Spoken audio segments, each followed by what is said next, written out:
Hello everyone, আসসালামু আলাইকুম। Welcome back to my channel.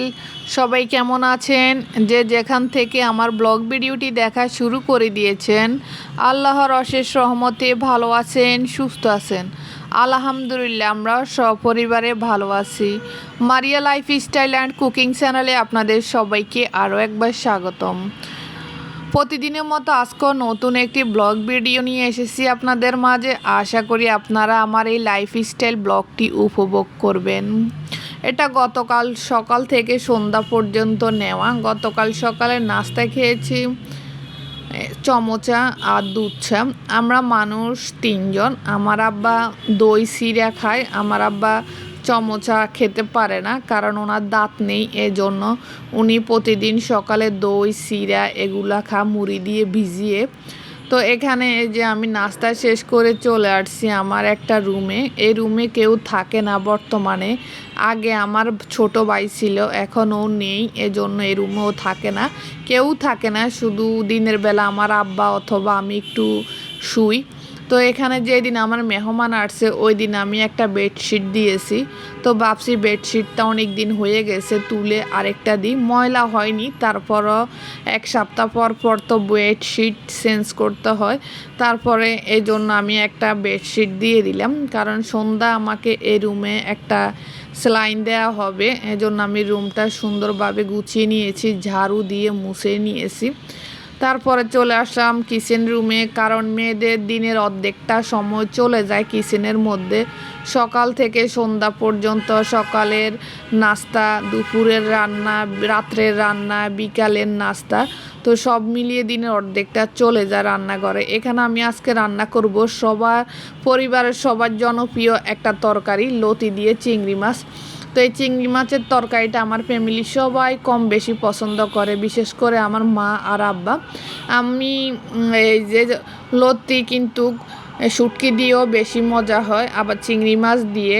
তো আমার মা তো আবার একটু মাছ কিংবা শুটকি খেতে পারে না, এজন্য আমার বাসায় চিংড়ি মাছ ছিল। তো আমি চিংড়ি মাছ দিয়ে রান্না করছি, কারণ চিংড়ি মাছটা আমার মা একটু খেতে পারে এজন্য। তো লতিটা আমার মা অনেক প্রিয় তরকারি, এজন্য আমি চিংড়ি মাছ দিয়ে রান্না করছি। বাসায় আরও অনেক মাছ ছিল, শুটকি ছিল, সেগুলো দিয়ে আর করিনি। তো এখানে লতিটা আমি যেভাবে রান্না করছি খুবই মজা হয়। এই লতিটা এভাবে রান্না করলে আমার পরিবারের সবাই তো আমরা খাই। আমি যখনই লতি আনি রান্না করি 1 কেজির নিচে আনি না, কারণ আমরা জানি লতির তরকারি রান্না করলে অল্প একটু হয়ে যায়, এজন্য। আর লতিটা তো পরিবারের সবাই খায়, পছন্দ করে, তা 1/2 কেজি হবে না, এজন্য কষ্ট হলেও 1 কেজি লতি এনে আমার মা কেটে বেছে দেয় আমাকে, আমি রান্না করি। লতি কাটতে কিন্তু অনেক কষ্ট, অনেক সময়ের ব্যাপার। আমার মায়ের কোমরের সমস্যা, তারপরেও কিন্তু মাঝে মধ্যে লতিটা আনি খাওয়ার জন্য, কারণ আমাদের কাছে ভালো লাগে।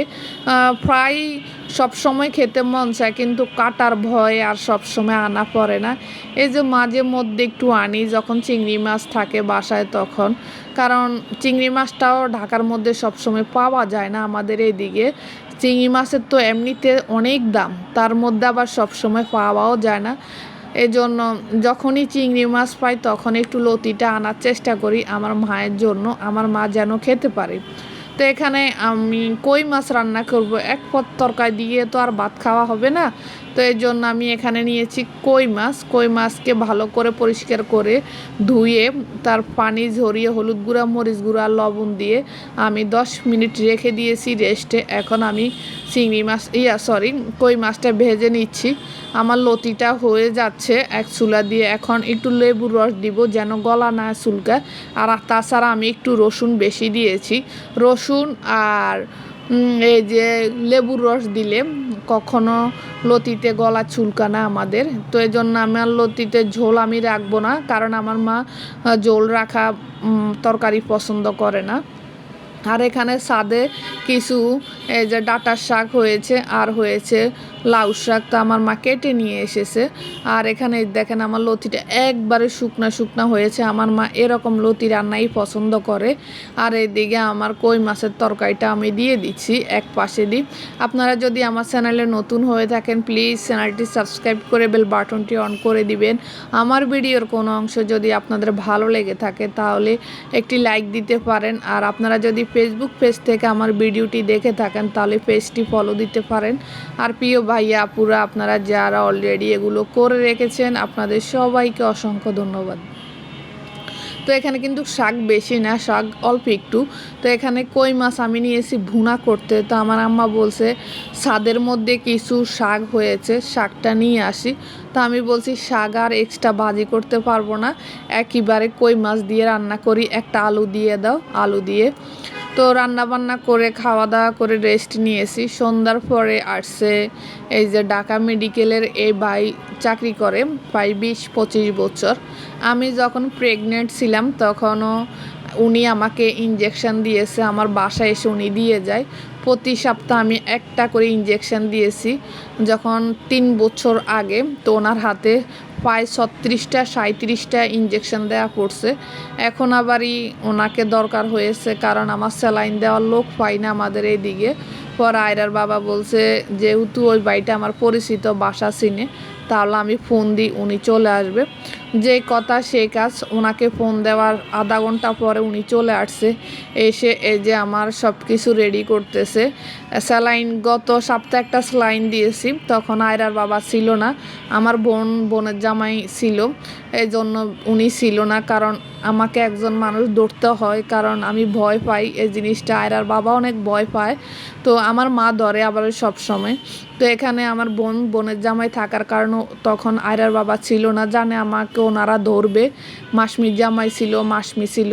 তো এখন তো এই সপ্তাহ বাসায় কেউ নেই, শুধু আমার মা আছে, এই জন্য উনি চলে আসছে দোকান থেকে আমাকে ধরার জন্য।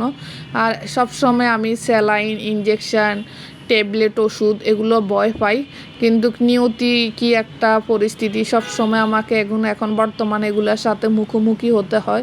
আমি কিন্তু ফাইল ওষুধ খেতে পারি, কিন্তু আপনার ক্যাপসুল, ট্যাবলেট এগুলো আমি খেতে পারি না। তারপরে এখন বর্তমানে অনেক কষ্ট করে খেতে হচ্ছে, কিছু করার নেই।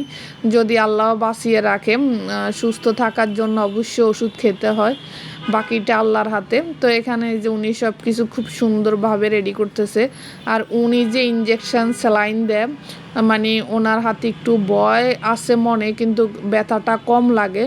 ভয় তো লাগবেই। এইদিকে আমার মেয়ে আসছে আমাকে সান্ত্বনা দেওয়ার জন্য, মা তুমি ভয় পেও না, আমি আমি যে ইঞ্জেকশন দিয়েছি আমার কিচ্ছু হয়নি। গত সপ্তাহ ওকে হামের টিকা দেওয়া হয়েছে, ও কিন্তু প্রচুর কান্নাকাটি করছে, তারপরও আসছে মাকে সান্ত্বনা দেওয়ার জন্য।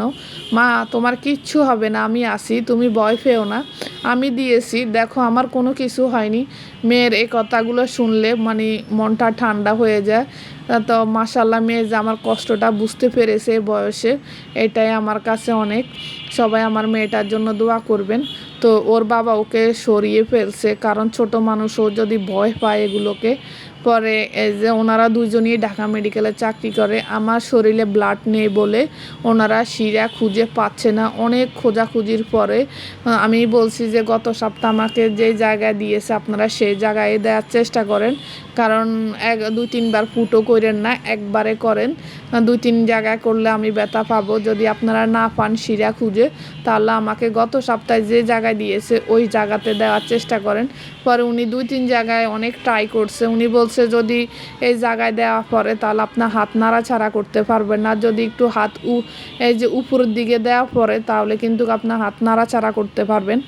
পরে আমি বলছি না, আমি বাসায় থাকবো, আমার নাড়াচাড়া করার দরকার নেই, আপনারা আমাকে এখানে একবারে দিয়ে দেন, এত জায়গা খোঁজা লাগবে না। পরে উনি আমার কথা মতো আমি যে জায়গায় বলছি ওই জায়গায় দিয়ে দিয়েছে। আমার মাও বলছে এই জায়গার মধ্যে দেওয়ার জন্য, বলছে এত জায়গার মধ্যে পরে যদি না শিরা খুঁজে পাওয়া যায় পরে মেয়েটা ব্যথা পাবে, আপনারা এই জায়গার মধ্যেই দেন। পরে ওনারা আমাদের কথা মতো আমি যে জায়গায় বলছি ওই জায়গায় দিয়েছে।